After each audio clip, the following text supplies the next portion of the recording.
Hey gut lovers, happy Tuesday. Coming in here post Canadian Thanksgiving, recovering from turkey dinners. So for all my fellow Canadians who just had a Thanksgiving weekend, I hope you had a really great weekend with your family, but also had a chance to enjoy some food. And I wanted to come in here to talk to everyone, not just those in Canada who just ate all the turkey, but to all of our gut lovers in this group and help you unpack how to eat when you have IBS. Because the truth is that most of our clients that come into the Love and Trust Your Guts program are eating super restrictive diets, following things like elimination diets, low FODMAP, GAP, specific carbohydrate, paleo, keto. They've tried it all. And if you're anything like them, you've probably tried one or two, if not all of these before yourself, trying to mitigate your symptoms, trying to feel some sense of normalcy. And the truth is that food doesn't have to be so complicated. In fact, when it comes to food and fixing your gut, food is the easy part. Food is the really simple piece. And that's what I'm going to walk you through today so that you can get peace of mind and get out of that food fear and anxiety around social gatherings, around going to restaurants, around what you're going to eat. And if you'll have a reaction, we're going to make it simple. So I want to first start with understanding that food is not the problem. And if you've been hanging out with me for some time, you've heard me screaming this from the mountaintops, and I'm gonna say it again. Food is not the problem. Your gut is, okay? Let's quickly unpack that. It just doesn't make sense for our body to reject the very thing that is literally keeping it alive. Okay, now I'm not talking about Big Macs. I'm talking about for the individuals who are scared to eat broccoli and onions and garlic and have taken meat out of their diet or reduced it in trying to fix their gut. I'm talking to the people who are feeling so nauseous and sick and their stomach's actually in pain because they don't know what to eat, so they're eating so little food that it's actually creating more and more symptoms. Okay, so the thing is that it just doesn't make sense that whole healthy foods are causing your reactions. Now, let me just say though, I totally see and hear you that when you eat, it is followed with some sort of symptom flaring up. And so you're probably thinking, but Alyssa, when I eat, I react. How is it not the food, right? So I see and I recognize the experience that you're having, and I'm certainly not denying that. But we need to place the blame where the blame belongs. And the blame belongs in the bad bacteria. The blame belongs in the damage and deficiencies that are going on inside your gut, right? So if we just put food to the side for a second and we go, well, if that were true, why would our body react to a food? Why would there be a reaction after eating? We want to get to answering the why. Well, let me tell you, there can be a few different things that happen. Well, the very most common thing I'll say is that most people don't have enough digestive enzymes being produced. We call this an underactive stomach. And essentially what happens is every time you go to eat your food, foods are not being broken down properly, and they end up sitting in your gut, rotting and fermenting. And this will create a gas buildup and can push the valve open between your esophagus and stomach. And this is what's going to create an acid reflux heartburn sensation for those of you out there that experience that.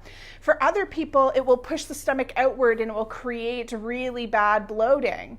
And for others, that gas will go out the back end, and you guessed it, you're going to become a farting machine. But interestingly, having an underactive stomach also then impacts your what we call motility, which would be your bowel movements. So it's really common for people to end up with constipation or diarrhea, depending on what other conditions are going on inside the gut when there's an underactive stomach.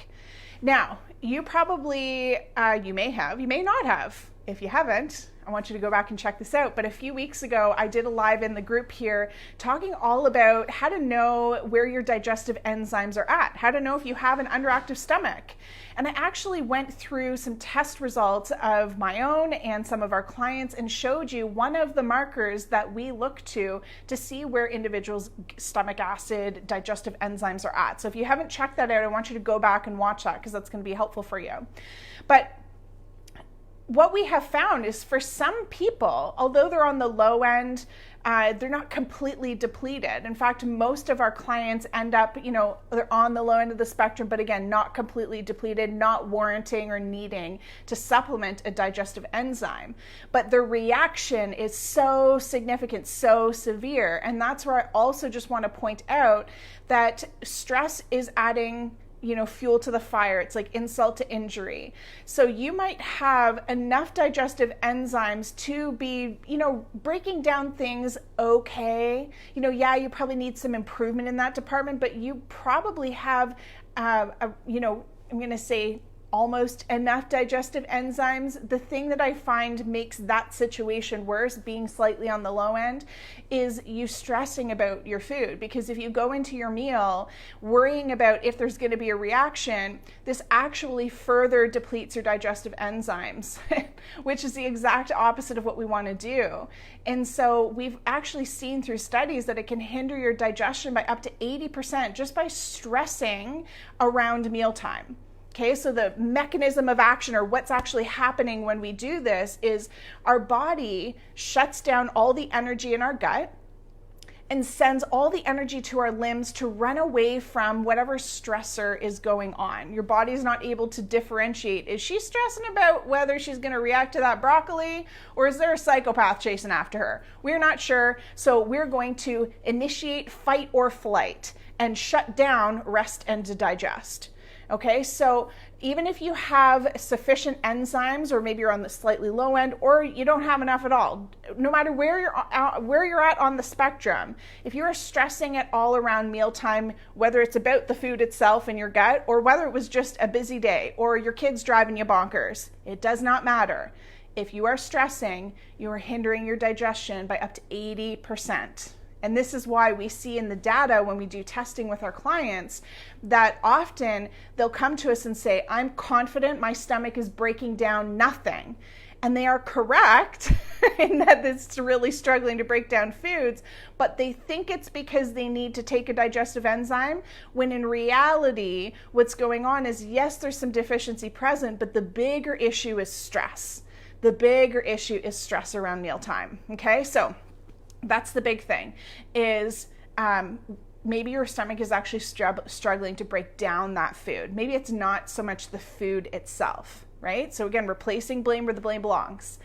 The second thing is that commonly there are stealth infections at play. If you are dealing with any sort of constipation, diarrhea, gas, bloating, pain, cramping, acid reflux, heartburn, if you have GERD, gastritis, Barrett's esophagus, if you have any sort of digestive issues going on, your gallbladder's been lopped out, if any of this is going on for you, you have some sort of stealth infection present. There's no question about it. It's just how the digestive system works. It's how it works, okay? Your gut doesn't just break on you. The body doesn't work like that. There's something that is interfering and preventing your body from functioning optimally. Okay, now what stealth infection is present? We don't know. We got to do testing to uncover what's coming up for your individual body. But there are some type of bad bacteria going on and having a party inside your gut. All right, so this is why following a restrictive diet is not fixing it for you. Okay, so, and this is also why food is the simple part. You don't have to complicate food. We got to go hit the stealth infection and keep food really simple. So placing the blame where the blame belongs, when you are eating some sort of food that is feeding those stealth infections, they're going to be super happy about it. And when we have stealth infections at play, it's really common for people to struggle with weight, whether that's weight gain or weight loss. Individuals will obviously have digestive issues, but outside of that, having skin reactions, having itchiness, like itchy skin, itchy eyes, nose, ears, bum. And even when we have stealth infections, you might find that there's either a lack of appetite, so like a nausea present, or even on the flip end, there's some stealth infections that will eat all your nutrients and leave you just ravenous. So if you're the type of person that eats dinner and finds a little bit later they want even more, or you just never quite feel satisfied by food, but you don't really feel like eating, it's sort of this weird relationship going on, that this is really, really common with stealth infections. So again, we think that food is the problem complicating the situation, but it's not. We're going to bring some peace back to food for you. So we're going to touch on that in just a minute. Tristan's asking, is Candida a stealth infection? So great question. Candida can be stealthy in nature in that it will commonly hide behind biofilms, but we find there are larger stealth infections like parasites that typically trump Candida, and that's because Candida will often be housed within parasites' bodies. So Candida can commonly fly under the radar, making it quite stealthy, but there are other, again, stealth infections like parasites, like Lyme, like mold, that can be a larger issue. And Candida can still be present, but in order to get rid of the Candida, we got to go to an even further layer. So hopefully that answers that question. Okay, cool. So let's dive into keeping food really simple. I can't stress this enough, guys. I see this all the time where people are absolutely terrified to eat, and they've taken out so many damn foods, they have nothing left to eat. I had a client once, he was literally eating plums. He'd just eat plums all day, and he was feeling absolutely terrible. And so I want to share with you that our goal is actually to reintroduce more variety. Okay?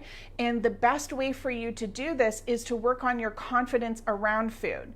And I'm going to guarantee you're not going to feel confident if you keep telling yourself that you can't eat anything. So the first thing that needs to happen is you need to start telling yourself that food is fuel. Food is the actual energy your body is going to require to kick this gut infection. Okay, so you can't go on a road trip on an empty gas tank. You can't fix your gut if you're starving yourself. Okay, so we need to shift our thought process around food and start reminding yourself that this food is here to fuel and nourish your body. Again, we're not talking about Big Macs. We're talking about whole, healthy foods. Now let's get into some of the logistics around food. You should be eating at least 3 times a day. Now, this really can be customized for each individual person. So I'm going to give you some parameters that we work within, but know that as long as you're within these buffers or these boundaries, then you're doing a great job. Okay? And if we're outside those boundaries, you're still doing a great job, but we want you to lean in even more and really, again, work on that relationship with food. So the first boundary or buffer around food is you need to be eating a minimum of 3 meals a day. I see you guys. I see many of you guys eating 1 or 2 meals a day, and that ain't gonna work. That it is not gonna work, okay? Your body needs more fuel. So minimum 3 times per day. And some people even find they feel even better on 3 meals with 1 or 2 snacks in between those meals. So you can go up to 5, I'm gonna call them meals per day. Okay, so 3 to 5 meals per day. You figure out the space or place that you feel best nourished. Okay, next parameter here is I find that most people feel their best eating about every 3 hours. There is some exception to this where individuals who have a slow gastric emptying would benefit from a little bit longer period. But I find the mistake that a lot of people make is they go way too long in between meals. So another buffer or boundary you need to put around food is you need to be eating as early as 3 hours and as late as I'm going to say 5 hours. 5 hours is even really pushing it, guys. So 3 to 4 would be ideal, but 5 is like absolutely the longest that I would let someone go without food, and I don't recommend it. It would be more like a stepping stone. If you're someone who's eating 1 meal a day right now, then I would say the next goal would be to eat every 5 hours and then work to every 4 and then every 3. So we're not going, complete cold turkey, flipping your life upside down. We're going to slowly baby step. Okay, so that's the other boundary I want you to work from. Okay, next buffer or boundary is learning how to balance out your plate. And this is really, really important because most people are eating a lot of carbohydrates in attempts to try to calm that like angry, upset feeling inside their gut.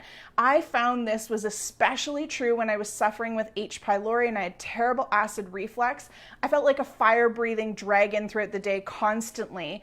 And it was just so uncomfortable and painful. I was constantly swallowing, like trying to get that acid to go down and praying to God that I wouldn't have this like bubble of burp of acid come up. It was just terrible. And so I kept grabbing for carby snacks to try to like mop up that fire, which only made it worse. And so we end up in our angst, in our nausea, in our pain, often leaning into one food category and missing other critical food categories. So buffer or boundary, you need to make sure that you're hitting 4 food categories at every single meal. So whether you're doing 3, 4, or 5 meals, I don't care, but minimum 3, max 5, you need to hit these 4 food categories. Ready?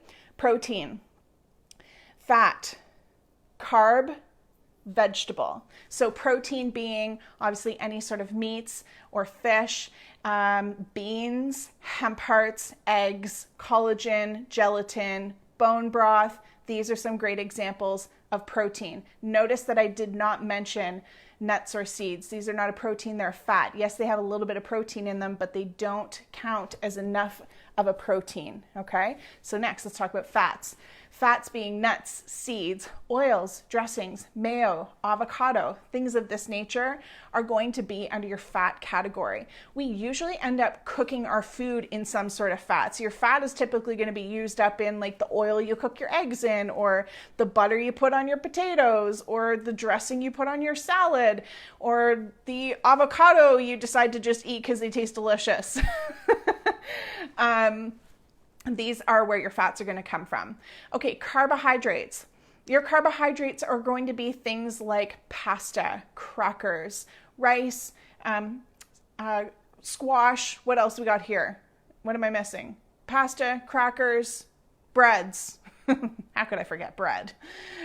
These are all examples of carbohydrates. And your fruits can really fall under a carbohydrate category as well.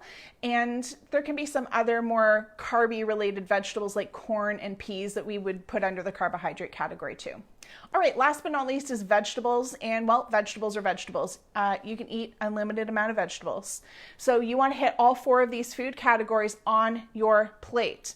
Which means at breakfast time, I remember years ago, I used to love peanut butter and toast.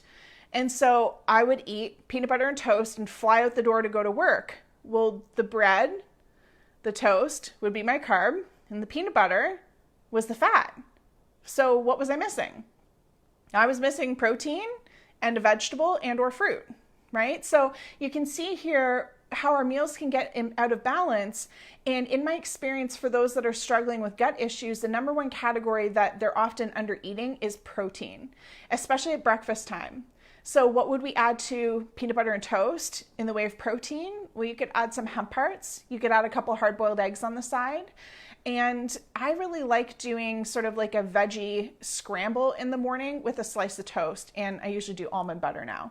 So that's how you can balance out your meal. And you're going to find you're going to be eating more. But now that you're getting a balanced meal, your stomach's actually going to feel better for it because you've got enough energy to be sustaining you throughout the morning, throughout the day. Okay, so the last thing that we have to talk about is what foods you need to be taking out and what foods you need to be eating. Again, this is the simple part.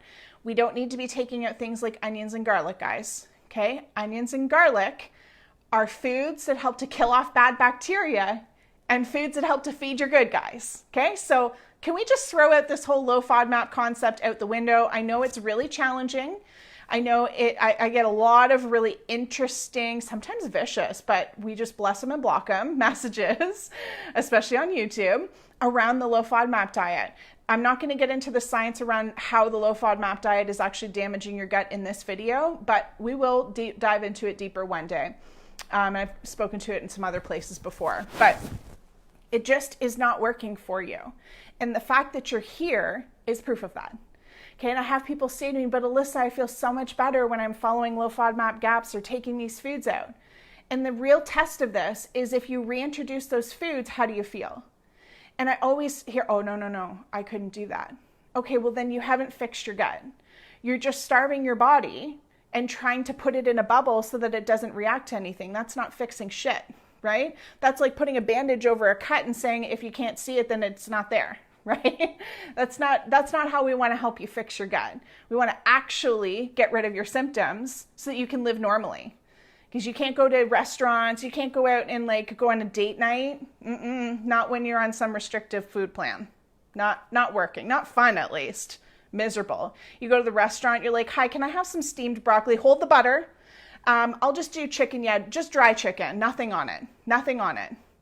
And no, I can't do rice. I'll just eat steamed broccoli. It's fine. Has anyone else been there before? I know I have when I was trying to fix my gut years ago. I was restricting, and that shit doesn't work. So today, inside the Love and Trust Your Guts program, I'm going to tell you what we tell our clients. So when it comes to food, it's very simple. The only thing you have to be swapping out is dairy, gluten, and sugar. Let me be clear. Dairy, gluten, and sugar, removing these foods is not going to fix your gut. In fact, you may have tried this before and thought it did nothing at all. You're right. It won't do nothing at all if you are not on a comprehensive gut repair system that's actually fixing the root causative factors, the stealth infections, the drainage issues, the damage and deficiencies. Then yeah, dairy, gluten, sugar is not going to do shit, right? But we take them out because we're reducing your inflammatory load. And, the analogy I like to give is that gas is not bad and having a fire is not bad. But if we put gas on that fire, that combo might not be a good idea. And when your body is on fire, your gut is angry and it's on fire, and you're adding gas to that fire, aka dairy, gluten, and sugar, then it can make that fire much bigger. Okay, so again, taking dairy, gluten, and sugar out is not going to put out the fire, but it's sure as hell going to turn down the heat. And that's going to make it much easier for your body to take that energy, and instead of having to focus on breaking down these sticky, goopy, ooey, inflammatory foods, it can redirect its energy and put it towards repairing the gut. You see the difference here? So dairy, gluten, and sugar, that's all we swap. Everything else we work to reintroduce. Now, there are some individual customizations we sometimes have to make given an individual scenario, whether you've got acid reflux, let's say, then in that case, we start working with, acidic type foods we might need to temporarily swap. But always, our goal is reintroduction of foods. So we take out the processed shit, but whole healthy foods are healthy foods, and they're meant to help you heal. So I want you to live within these new boundaries, within these new buffers, and they're going to make food so much easier for you because you can get out of your head and get out of the emotions of it, right? And we just get down to staying within the buffer. And then the only other piece that you've got to fill in then is understanding what stealth infections, damage, and deficiencies are going on inside your gut. And that is a perfect recipe for success. So guys, I want you enjoying food again, and I hope this helps. Let me know in the comments which boundary or buffer you're going to work on over the next week, and we'll see you on Monday.